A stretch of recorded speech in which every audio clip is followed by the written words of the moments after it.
We're here. Oh, that's good. That's all it takes. You just have to press a button, That is remarkable. and then we press another button and upload it to Twitter.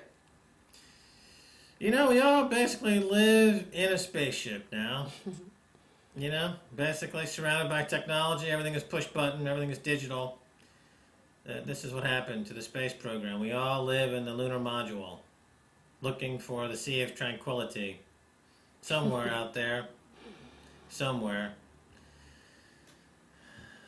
Is that all Ground you would say? control to Major Tom. Ground control to Major Tom. Hey, I was on Russian TV. I was interviewed for Russian TV this morning. Yeah, that's right. TV1, isn't it? It's TV1, which is the major, biggest state-owned broadcast channel anyway in Russia. That's right. That's going to be, dubbed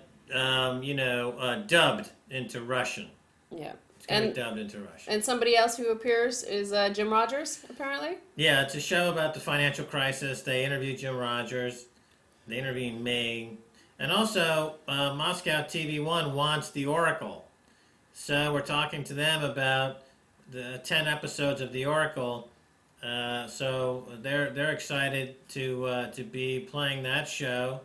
The interview is about the Oracle TV show. Was it? Wow.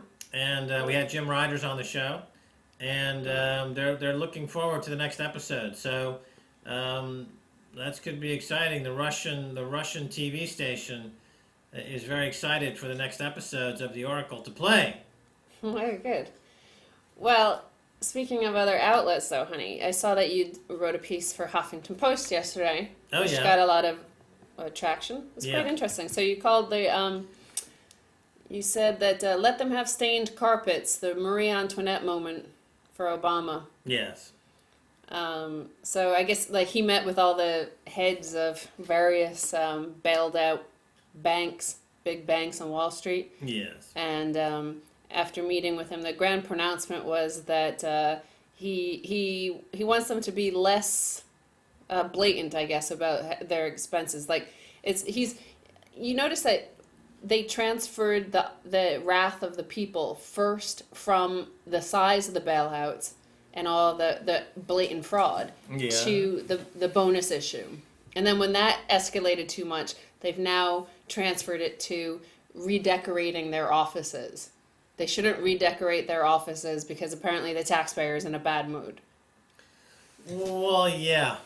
The point that I made to the Russian TV folks basically is that America has an entrenched financial oligarchy, not unlike other countries with their oligarchies. And there's not very much the American people can do about it at this point. And the economy is becoming a command and control economy. The price of money is fixed by the government. The price of everything is basically fixed by the government. And the ability to rise up above this state-sanctioned American-style communism is going to become less and less elastic, if you will. And you're going to find more people leaving America to try their luck in other countries that are more open to entrepreneurs. Even in Europe, even in countries like Sweden, you'll find more of an entrepreneur. Even Iraqis who left the country of Iraq after America bombed it are doing better in Sweden than they would be doing in America. In America, they'd be held up in some detention camp, being stigmatized and forced to do menial labor at slave wages. The Iraqis who fled to Sweden are doing quite well, from what I understand. So the oligarchs in America are taking control. And, it's interesting, Stacy, this past week we've heard a lot of talk about a global currency. Yeah. And also a global currency backed by gold. Well, yesterday, yes, Russia, the chief economist to the Russian government said that this special drawing rights reserve currency should be backed by gold. Yes, well, I think it's important to point out that the world banking system runs on a fiat currency system, which is a currency that's backed up not by anything tangible like gold, but by a fiat or dictate by the government. It's a random assignment of value by the government. That fiat currency system is backed up by what's called a fractional reserve banking system. So banks only hold a fraction of the deposits on their balance sheets and they loan out the rest. And what we've seen in the past 2 years during this crisis is that the fractional reserve system for banks is a misnomer because it's really a negative reserve banking system. There is no fractional reserve even at this point. The total debt levels are 10 to 20 times greater than the entire GDP of the entire globe. When people say, oh, the bailout packages of America are approaching the GDP of America, and well, yeah, that's true, and they'll be 2 or 3 or 4 or 5 times the GDP of America. Mm-hmm. If you include Social Security, Medicaid, and Medicare, total debts in America are $50 to $60 trillion. GDP is $13 trillion. So we're not even talking about a fractional reserve system. We're talking about a negative reserve system. The currency of the negative reserve system, the currency of the global negative reserve system is the collateralized debt swap. I'm sorry, the credit default swap, the CDS. So therefore, the CDS, which is an anti-currency, has become the global currency. There already is a global currency in the world today. It's called the CDS, not to be confused with a special drawing rights or an SDR. But the CDS is effectively a global currency that reflects the negative reserve banking system of upside-down economics, which is run by oligarchs who are intent on reintroducing indentured servitude as the primary global financial system, harkening back to medieval days of lords and serfs. So indentured servitude collateralizes the CDS currency. Ultimately, it's indentured servitude is the collateral for the CDS currency. Well, yeah, that goes with feudalism. I guess any lord was only as powerful as the number of indentured servants and peasants he had working for him.